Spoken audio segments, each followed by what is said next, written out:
Ladies and gentlemen, it's about to go down. What's poppin'? It's about to go down. You've been asking. You've been begging, Sliding in our DMs, sending harassing us emails, us. saying, yo, when is Shifter finally going to launch a podcast? And here we are, man. After like is. a year in the making, man, we've been working on this thing for a while. And now, you know, we're finally here at Lens Studio with the guys at Technicolor, you know, making this thing happen. Shout and out to Technicolor. we're actually able to present you the vision, how we're actually able to make it happen and present to you guys what we've been working on for a while now. Yes, the Shifters. The Shifters, man.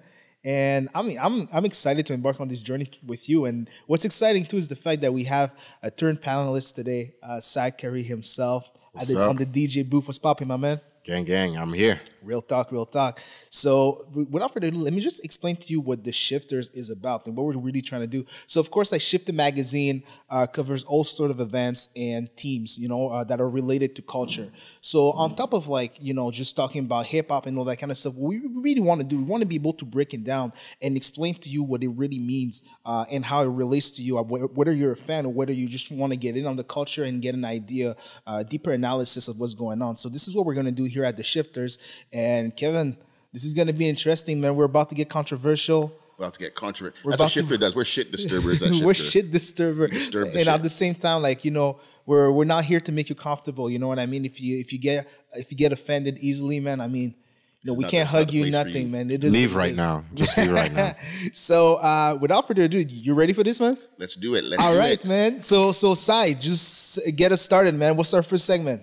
Well, first of all, you just introduced all the Shifter stuff. Mm-hmm. So this week, one of our analysts and our writers, Roman, he took a look at Creed, the latest film in the Rocky franchise. He gave it a 4.5 stars, saying Jordan, Thompson, Stallone, and all deliver another great performance in the second chapter of the legacy of Creed. Mm-hmm. So tell me, what y'all think of Creed 2? Did you get this? Have you had the chance to see it? No, I haven't. Okay, well, I watch a lot of movies for a living, and Creed 2, I think 4.5 is a little too high of a number for it, man. Let me just be honest with you. You hear that, Roman? I think this guy's calling you out, Roman. 4.5 is too high of a number, man. This is a franchise that had like so much potential, and that's actually, unfortunately, like it's so formulaic at this point that there's nothing that this franchise can really do to surprise you. You know what I mean? Mm-hmm. Like this is Adonis Creed, Apollo Creed's son, taking on the son of Ivan Drago from Rocky 4, and this movie pretty much goes exactly how you think it's gonna go. The idea that you have of a script is exactly what this movie does. So I would give it a 4 out of 5. 4.5 is too close. It's too close to a perfect score, I think. And of course, it's just Michael B. Jordan being Michael B. Jordan, Sylvester Stallone being Sylvester Stallone. But I really like the addition of the two Dragos as the antagonist of this film. I actually forgot who I was rooting for. So this is a movie that, you know, if you're a fan of the Rocky franchise, go ahead and check it out. That's for sure. They had these sons fighting.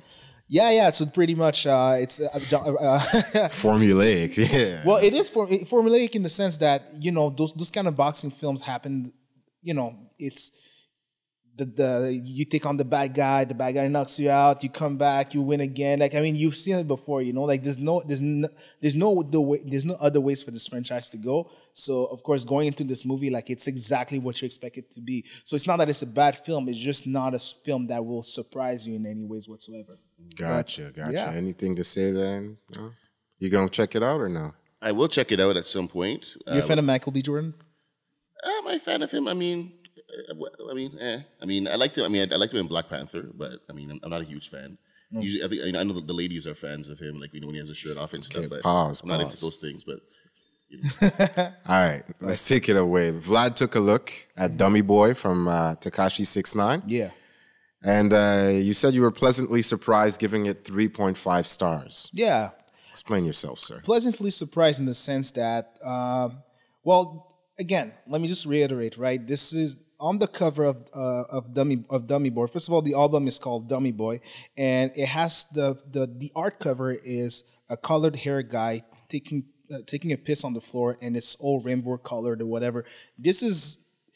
There's only so much you can expect from a project like that. You know what I mean?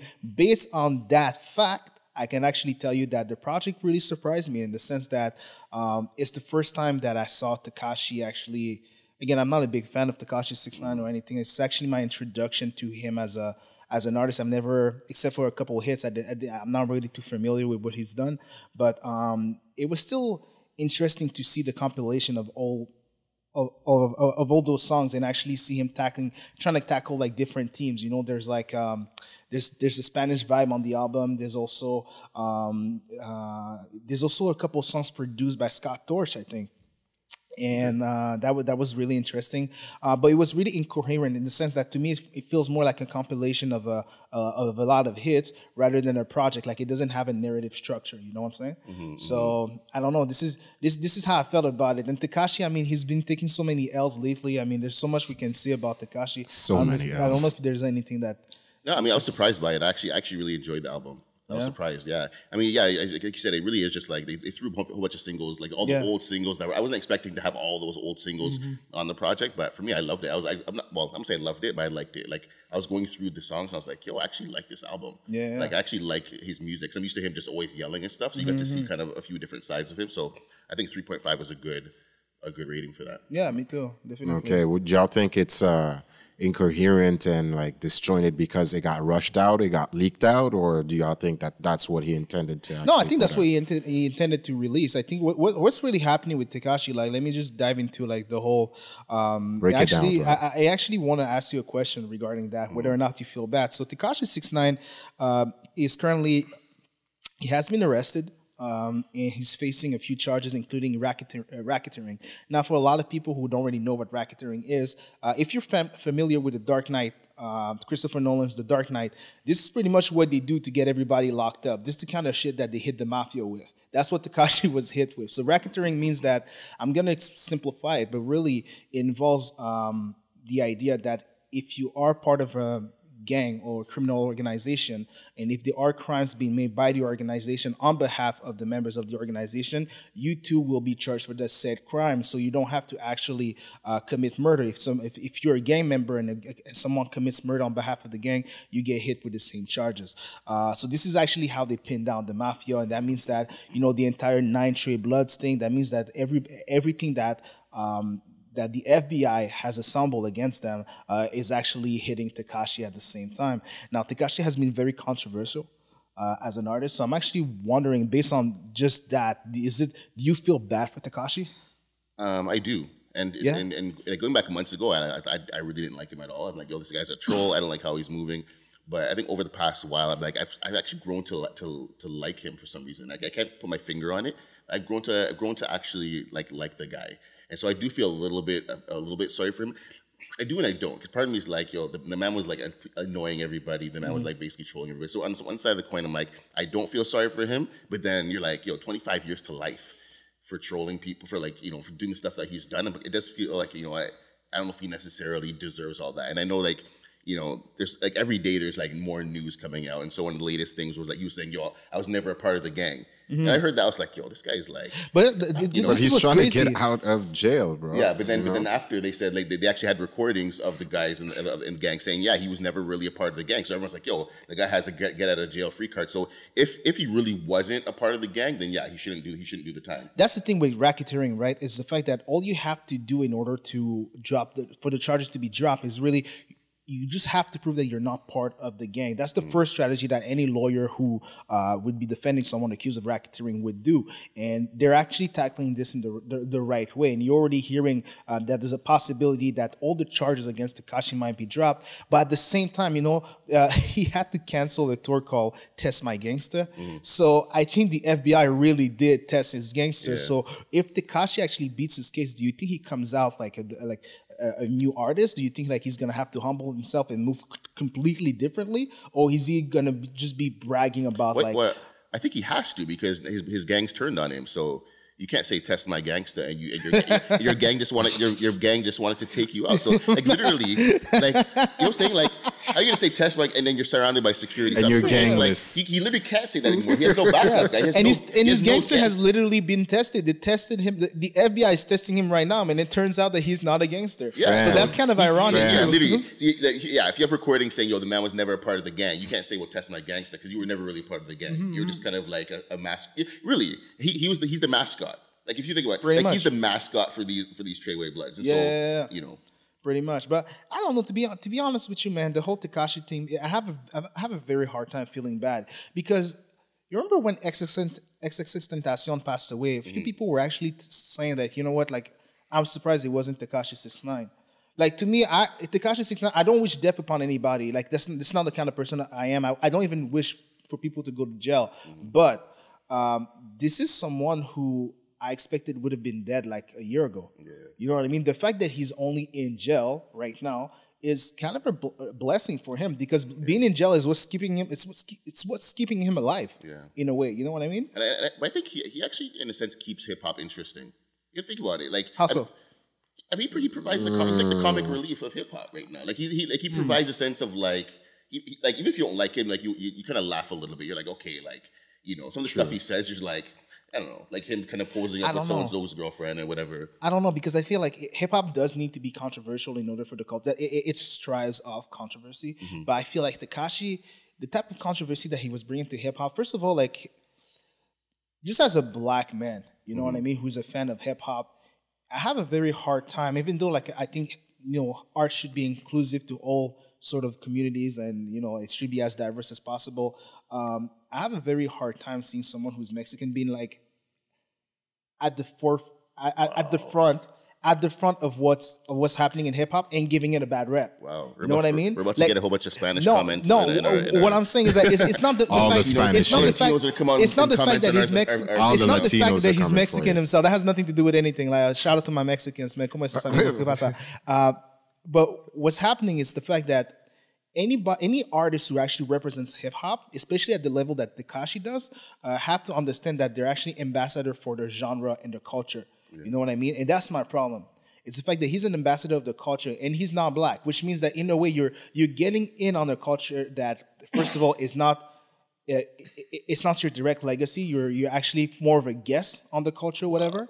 This is how I feel. Mm-hmm. You know what I mean? And the way you're carrying yourself as a big name in the culture, the way you're carrying yourself as a face of the culture, it's actually making it look so disgusting right now. Because he's actually done everything in his power to. It's like he's done everything in his power to give himself the bad rep that he has. How's that different? I mean, people always compare him to 50. Like, right? How's that different? Like, 50, because 50 would like trolled everybody. Like he was like the whole East Coast. He was kind of trolling everybody. Like here's the difference. Blame 50. There's a difference. Here's the difference. 50 was about that life. You see what I'm saying? Okay. So like, yo, listen, really how many like, as you said, you know, at a certain point you're like, yes, he's a young man, right? He shouldn't be getting slapped with all the crazy things that he's been getting slapped with. But if you're running around telling everybody, you know, SMD and this and that. Yeah. You're telling gangsters, I don't care about whatever rules that you go by. I'm going to do what I do. I don't care. I'm not checking in with nobody. Yeah. You know what I mean? If Fat Joe sits you down and tells you, yo, when the feds come in, it's a different game. Yeah. And literally a month later or so, the feds come in and we see it's a different game now. But don't like, yo, come on. Man. But he might be this representative of where like his generation is at right now. Like you're placing, but that's great. That's a great point. So to expect this man to feel this sense of legacy in hip hop, and he doesn't know that stuff. He doesn't know nothing about.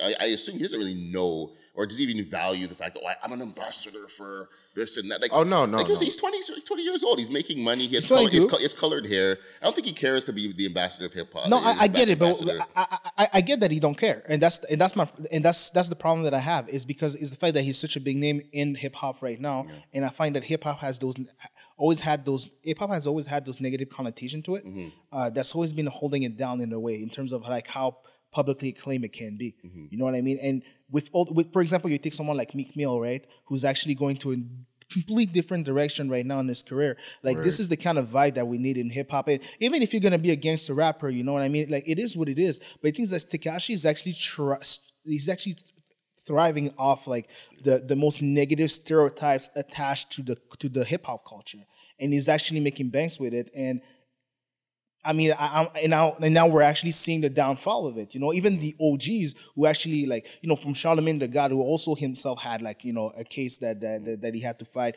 to Fat Joe, to all those guys, even Meek Mill, who's actually commented on it recently, and they were like, man, all the stuff that you're doing, you actually don't need to be doing them anymore. But that knowledge comes with time, though, because like Meek is not in that place now as an ambassador in that way, because like he didn't start out that way. He was like, you know, Meek with the braids, you know, the battle rapper. Like, you know what I'm saying? So it took him time to get to that point. So someone like him, like and I think ideally you want some of these young guys to be like, yeah, the OG said so and so. Like, yeah, with my kids or something, you want to be able to say, yo, I'm telling you as dad, don't do that. At the end of the day, if he chooses to do that, that's his business, right? So I feel like every generation always wants to tell the next generation, oh, you need to learn from me, and that needs to happen, but it never does. It never does. Like no generation listens to the previous one. The guys, those guys, I'm sure those guys like Fat Joe, because they had the cases, right? They didn't listen to the people before them, so it's like a cycle of like. But it's also the fact that the industry is also very different. You know, like a lot of those rappers. You remember when Soulja Boy got arrested by the police as well, when he had like this. I don't know if it was like a Draco or whatever that he was like promoting on social media, talking about how he was gonna kill Quavo, and then like the police actually came. What's happening with those rappers too is the fact that they're freaking stupid. They're snitching on themselves, and that's the other thing that you know. That's the difference between like when you're talking about 50 Cent. What's the difference between him and 50 Cent? Those rappers are actually dumb. They are actually freaking stupid, bro. Like he's on recording. He's on recording talking about how he got a 30-pack for Chief Keef's cousin. Bro. I can't believe I'm the older guy on this panel and I'm defending these young guys. But that's actually that's kind of crazy. You should actually be ashamed of yourself, I came into this thing, I'm gonna be the Joe Budden of this thing. I'm gonna be the Joe Budden of this thing. But I'm like, but we, like, you know what I'm saying? Like for me, like we grew up in the 80s and 90s. We didn't have social media. Like even those guys like Fat Joe and them, they didn't have social media. So it's like we're thinking, oh, these guys are so dumb because they're all up in the gram. I'm sure if all these guys had Instagram, we might be saying something different. Like we might have been the ones with the money phones. We might have been the ones who were like, yo, come test my gangster. But we didn't have those outlets. Everything was so like, yo, if you were doing something, it was quiet because we didn't have the technology. But maybe we would have. Like I probably would have been on Instagram. Listen, like, if you're a real gangster, you're moving in silence. That's actually something that I believe in. Talk your shit, Vlad. Talk your shit. No, if you're a real gangster, you're moving in silence, man. Even the gangsters from back in the days, man, even the OGs from back in the days, they were out here trying to move slick, trying not to get caught by the police, trying not to, you know what I mean? That there's not a lot of like, besides like, you know, the Max B's and all that kind of stuff. Even those guys, like even pitching those guys was actually like super difficult to do because they were real gangsters, man. They were moving the way gangsters do. And what Tekashi 6ix9ine is doing is something completely different, man. This guy it's not even the colored hair, man. He's just acting like a clown. And at the same time, you know, again, I don't wish what's happening to him upon anybody. That's not what I'm saying. You know what I mean? If anything, like I hope that he actually beats this case, and if he's innocent, of course. And I hope he actually beats this case, and we actually get to see a transformation like Meek Mill, for example, with Tekashi, you know? But it's just the fact that so far, man, he hasn't given me anything that leads me to believe that we could see that with him. Like, he seems to be, like, just riding that wave and not feeling bad. And it's like, man, like, you know, 22, whether you're 22 or 32, karma hits you the same way, man. It's just what it is. You know what I'm saying? Yeah. The energy you give is the energy you get. I do hope that like a lot of like his fans or some like that younger audience are actually watching what happened to him, like the consequences, because like that's a big lesson. There you go. That's the hot take that I was having. Kind of like good things that you have all these people that maybe before he got incarcerated would be like, oh, that's the new model. No. That's actually my hot take too. This is a weird, but I just thought about this today. What if he's what we needed in the 90s? Because in the 90s, we got examples of repercussions, real life repercussions. People were getting shot. Pac got shot in front of us. Like Big died. Like people were dying. What if 6ix9ine is this generation's example that they need to learn from? Exactly what you were about to say. So that's my take on it. I'm like, okay, you know what? Sometimes you do need examples that, you know, you can't go around trolling with no repercussions, man. Yeah. Life is real. So let's move on to the next subject here. All right, so last Friday, Meek Mill dropped Championships, his fourth studio album and his first since being released from prison and becoming a social justice advocate, and the fans are going crazy, and so am I. Fellas, how do you feel about it? You want to take this one? You can go first. Yo, album of the year, man. Album of the year for me, man. I wouldn't be surprised if this album actually wins a Grammy as a best hip hop album of the year, just because of what it means in the state in the social statement that this album actually does. For starters, let's just dive into the actual music, okay? When it comes to intros, Meek Mill has always been the guy who delivered at a legendary level. You know what I mean? He always kills it. That sample of "In the Air Tonight." Ooh. When I heard that, I was like, okay, you know what? I know exactly what kind of vibe we're getting from this album. On this album, Meek Mill is gonna snap. And sure enough, like he did not disappoint. Like throughout the entire project, I was just talking to Cy. I don't think there's any songs I would have tossed out, except maybe the song with Future. I think Future is like I know you vibe. I know it's your vibe. The song with Future, I think should have just been like a separate. It didn't match the rest of the album. It didn't match the rest of the album. Like as a single, maybe, but now as part of the album, it kind of threw me off when. You know, if Future does weird sounds nowadays, I don't know what's up with this guy. Like, it's good, Bob. I don't know, man. The Migos have. I don't know, man. I don't know if he was trying to match the Migos ad lib and it came out like all weird or whatever. But you're not a fan of the la di da di da. It's not about mine. No, my man. I can't. But besides that, man, like it was really hard because you know I love Astro World, right? Yeah. And I was like, man, like just listening to it, and I was like, man, this is. I'm sorry, but Meek Mill dropped the best album of the year, and we had a great moment on this album. Actually, two great moments on this album: Drake featuring. And Jay-Z's verse. But I'm gonna let you spit your facts real quick, and then we'll dive back into that. This album, like I'm gonna school the young cats when it comes to album release. Because when we were coming up in high school, there was no Spotify, there was no streaming. Everyone had to go to the record store. Wait a minute, I did that too in high school, bro. What are you saying? You went to HMV. That doesn't count. HMV doesn't count. But yeah, HMV. It was different. Like there was an excitement when albums dropped. Like it's been years since I felt the excitement when an album dropped. Right, and I felt that there's a feeling when an album drops. Just like like I haven't felt that in years. Like this album made me feel that. It made me feel this like I felt like I was back in like 90s, early 2000s when it comes to listening to this album. It felt like this is. It feels like it could be a classic. Like it feels like, oh my god. It is a classic. Like this, it feels like this is like, and I love like a mature Meek Mill. Like I never used to listen to him back like before. I was like, I'm a Toronto guy, so I was like, you know what, he's beefing with Drake, so I'm not listening to this guy. I was biased. But now it's just like, I like the maturity. I've been watching a lot of his interviews, like his whole press run the past week. I've been watching all of his interviews. And I'm like, like I don't usually listen to full interviews. Mm-hmm. I listened to his full interviews this past week. Because I'm like, I love what he was saying. I love the message, like just like the stuff he was covering. So for me, I was like, to hear a mature album like that, like I love just where hip hop's at in general. Yeah. Like this, like I mean, this is a side conversation. We got some of the best beefs. We got like three good beefs this year. Awesome plus we got some like good albums, guy. Like before this year, there's conversations like, maybe hip hop's dead. Maybe mumble rap is taking over hip hop. Like this this year was like, hip hop is hip hop. Like, and I think this album was like almost like the final statement of the year of like, hip hop is here, man. Like, so it felt very special. That Jay-Z verse.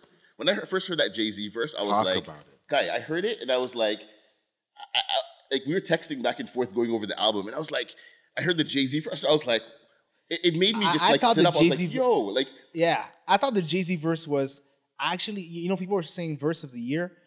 I thought Jay-Z verse was one of the top 10 most powerful verse I've heard in hip hop. It's ever. Everything you I don't even think it's crazy that because we look at classic moments in hip hop as like those moments that can never be reached again. Mm-hmm. But then we get something like that. Jay-Z's verse on What's Freedom or whatever. Mm-hmm. What's free.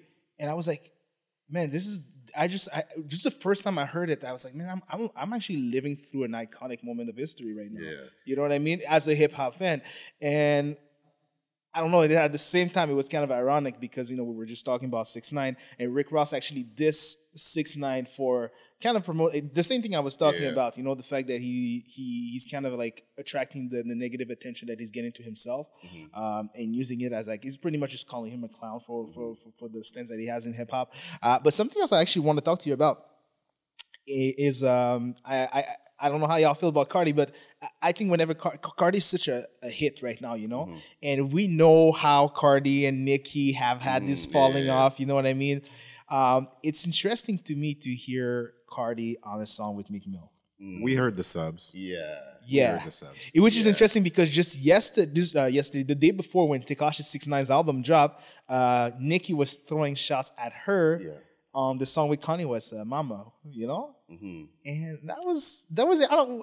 How you feel about the little petty jabs and the little pettiness that Meek Mill, with all the positive energy that he's been radiating lately? Like, how do you feel about the petty move against his ex-girlfriend on this? I mean, it's still hip hop. I mean, and he said I'm with it. Just so you know, I'm with it. And he said that in some of the interviews. Like, yeah, I'm talking about social justice and all that stuff right now. But he's like, yo, I'm still talking about that old stuff. Like, I'm still like, don't get me wrong. He's like, I'm still talking about the stuff I used to talk about before. So I like that. It's kind of like Drake putting Jay-Z on a.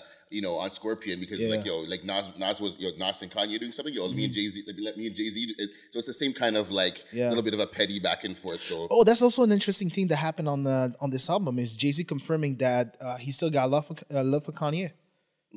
That was actually pretty interesting because I don't know, man. Kanye and Jay-Z's relationship is. If you've never seen the people watching us, if you've never seen Jay-Z reacting to Jay-Z listening to Big Brother from Kanye for the first time, go ahead and check it out. This is an amazing moment, and I'm really glad they filmed it. And seeing that relationship just going south,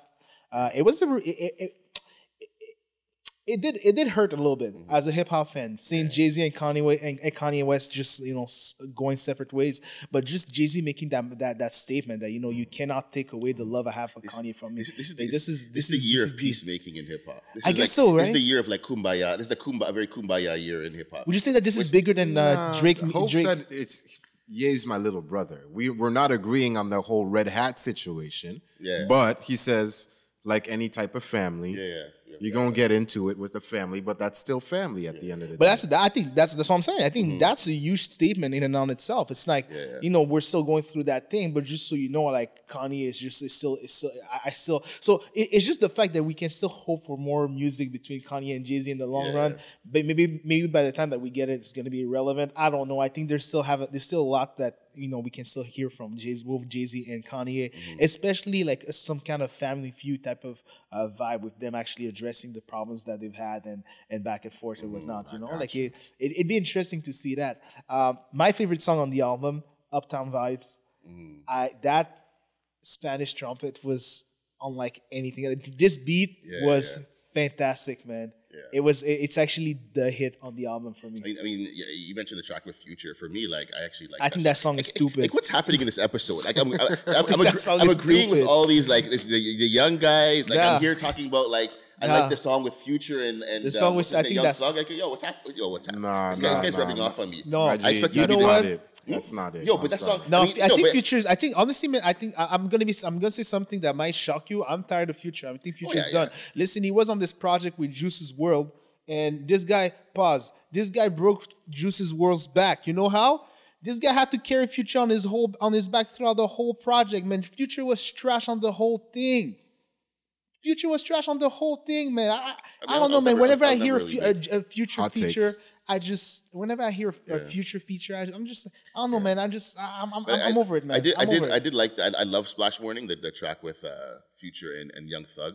I agree. It did kind of break up the whole feel of the album because you went from What's Free, and I think the song after that they sampled Dead Presidents from Jay-Z. Like when you go from What's Free and then you go to a Dead Presidents sample, like him sampling Jay-Z, guy, I'm like, yo, I feel like I'm in the 90s, man. I felt like that part of the album, guy, I got so excited. Felt good, hearing Meek on the Dead Presidents beat. What? Didn't he also sample Mobb Deep? Did he? I thought he did. He flipped the same sample that Mobb Deep sampled.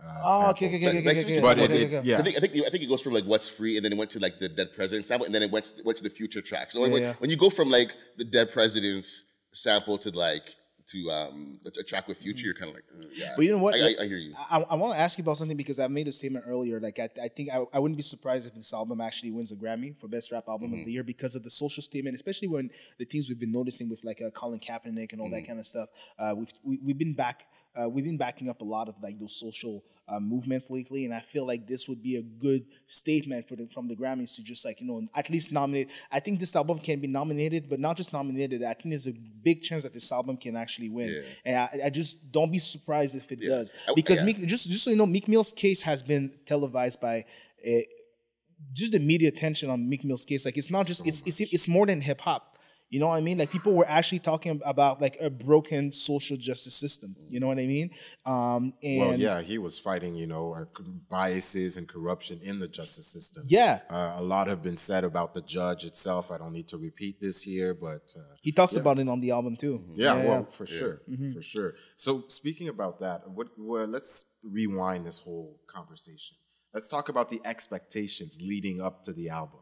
Like, as you said, Vlad, would you think that Meek would turn around and drop a Grammy worthy album? Were you guys? What was your expectation? I know, Kevin, you had the huge rollout that you were enjoying, like back in the 90s. To be honest, I enjoyed the press run because I feel like I got to understand a lot more about the content of the album because of the press run, because he was speaking a lot into it and talking about his ping pong tournaments with Drake. Both of them betting $100,000 on ping pong games. Yeah. But yeah, so listening to that, it did give me a little bit of okay, I want to hear what he's gonna say. Did I have super high expectations? I didn't. Yeah. But I think that the press run kind of set the tone. So I was kind of like, oh yeah, I want to hear what he has to say. Mm-hmm. I didn't have amazing expectations though. I had high expectations, but this album far exceeded my expectation. To be honest with you, this was unlike anything I was expecting. Because I was expecting a more mature. Because on his last project, I think the project that came out before he was locked up, I think it was DC4. Mm-hmm. I think it was. You already had the vibes of a more mature, more. A tired, even a wary Meek Mill. You know what I mean? Like you had those vibes from DC4, but now when you're looking at this album, I felt like this was just a natural progression towards towards those vibes. So I was really impressed that he actually met those expectations and even exceeded those expectations for me. And even the production and the features on the album, everything, man. Like it was just, I don't know. There's not a single. I don't have.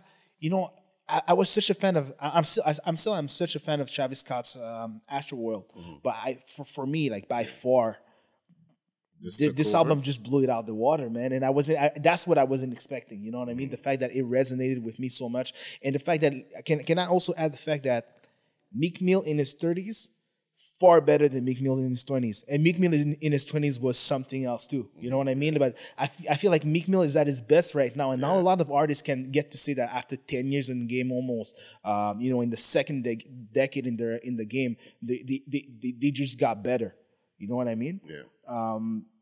It's definitely an album that's going to be talked about for a while. I think we just witnessed the birth of a classic right now. So that's what I was about to ask. Is it too early to call this a classic? What y'all think? No, I think this is the most important album of his career, beside the first album that he dropped. But I think this album was the most important album of his career. I think it will be a classic, but I still think it's too early. I mean, it dropped yesterday, last Friday. So yeah. I think it's too early to call it a classic, but I think it will be. Yeah, definitely. Yeah. No, just like Astroworld, I think we're heading towards a new decade in about 2 years now. I think it's going to be one of the most talked about album of the 2010s. That's for sure. And I think to me it actually cements Meek Mill as one of the most influential rappers of the 2010s by far.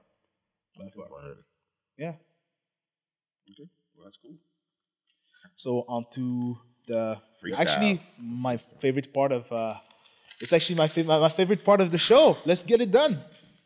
All right, everyone. So now we're about to introduce my personal favorite pick of the show. My favorite segment, actually. It's time to drop the freestyle. So what's the freestyle actually? Yes, sir. What's the freestyle actually? So what's happening is Cy's gonna drop a topic that Kevin and I have not had the chance to talk about prior to actually filming this. So what's gonna happen? The topic could be anything. It could be related to some personal stuff. It could be about whatever is going on in politics. We actually have no idea. That's why it's a freestyle, right? And Kevin and I are gonna do our best job going back and forth and trying to determine who manages to stay on top of the conversation. So, bro, you ready for this? I'm ready. I was born ready. You were born ready. Well, ready. Let's see if that's facts, man. Yo, Cy. Drop the freestyle. Okay. So first topic, gentlemen. Yeah. What's beef 2018? What's the state of beef in hip hop, and what's the beef of the year? The beef of the year? You cannot. Okay, man. That one's easy. Drake and Pusha. Yeah, of course. I mean, Push Drake and Thanos. Drake and Pusha. The fact that no matter what Drake does, it's the first time. Usually, it kind of went the other way around. Drake was that guy. No matter what he does, he could not take an L. yeah, it's true. But now, when it comes to Pusha, whatever he does, he cannot catch a W. When it comes to Pusha, Talk that shit. he cannot catch a W against the guy. It's getting to the point where we're like, yo, Drake, just chill. You know, like what you did to Mick, like Pusha did to you tenfold. You know what I'm saying? Bars. Pusha did that to you tenfold, and now it's getting to the point where whatever you're doing, man, it's just not working, man. It's just not working. Yeah. It was true. That definitely was the beef of the year. Like it was. I mean, it was sad for me to see Drake lose a battle. I found it It was entertaining. sad. No. I found it entertaining, man. No, man, I can't. Like for me, I'm like, no, listen, like this guy's carrying Toronto. This guy's talking about finessing down Western Road. You don't know what that's like. You don't know what that's about. Unless you're from Toronto, you don't know. This man's talking about Scarlet Road. I can't have a man talking about Scarlet Road, talking about finessing down Western Road, and have him lose the battle. This is like for me. I feel like Drake represents me on a very personal level, and so for me, I'm like, I don't like seeing him lose in that way. Man, Pusha said, He said so much shit. respect that, take care of that child, respect that girl. I know she's a porn star, but let her be your world. Yuck. Bro, that line was all sort of level of disrespectful, man. Yeah. All kind of disrespectful, man. That was respect that girl, forget she's a porn star. I mean, the beef was definitely it was good for hip hop. It was good. It was a good beef for hip hop. Like that was for me personally, that was the best beef. Like even when it comes to like how iconic and just level of them as MCs, like that's the best beef I think since Nas and Jay-Z. And Jay-Z, for real. For me, Really? for me, You're I not was, gonna put it up what there? other beef like, between Nas and Jay-Z and Pusha and Drake? Like what's the next like what beef in there is better than 50 and Ja, Tupac and Biggie. There's 50 and Ja, There's Tupac and no, Big. but Nas and Jay-Z's was before sorry, I mean Tupac and thing was before the whole Ether and Takeover. Okay, you mean since? I mean, yeah, Yeah, 50, definitely 50 and Ja. Yeah, so I think the Pusha Drake That was beef is the big one. I think that's the best beef since Jay-Z and Nas. You know what? I'll agree with that. I'm like, rolling. Like, I'm rolling. Looking at a chronology of just beefs over time. Like when's the last time a beef made you feel that way? No, yeah, I I'm don't know rolling. if it's. I don't know if I can call it. The thing is that I have something. You know, when 50 was beefing Game or when he was beefing Ja, I like when beef is ongoing. You know what I mean? Like a rap battle, to me, like that wasn't beef. That was more of a rap battle because Pusha really washed the floor with Drake. Like there's nothing more to be said. There's no beef, man. There's no beef at this point. You can't forget how No, good but Duppy I'm freestyle. saying- Like, no, listen, but I'm like, saying- you I'm saying- felt, you know, felt I'm nice saying- when Duppy freestyle came out. Come on. Yeah, come I on. did. You felt But- nice. You felt nice. You thought Pusha was dead. You thought he was done. I did. Let me I ask did. you that. But Let me put it like this, okay? Yeah. I can't listen to Drake talk that tough shit no more. That's how bad this beef was for him. Like he's been popping this shit in a few verses. I can't hear that no more, bro. It's done. Like he took your soul from you, man. Like that's cold. No, for real, man. That's that the Pusha Thanos, man. That was that. I don't know. Thanos, baby. This guy grabbed Infinity Stones and just obliterated Drake like 2, 3, 4 times. But the thing is that, like I said, to me, like this is more of a moment than an ongoing beef because like there's just nothing more than this beef can. There's just nowhere else for this beef to go. That's why to me, like I can't say that it's beside maybe a reconciliation that's not gonna happen. I mean, it got way too disrespectful. But yet again, I mean, Jay-Z and Nas was totally disrespectful too. You know what I mean?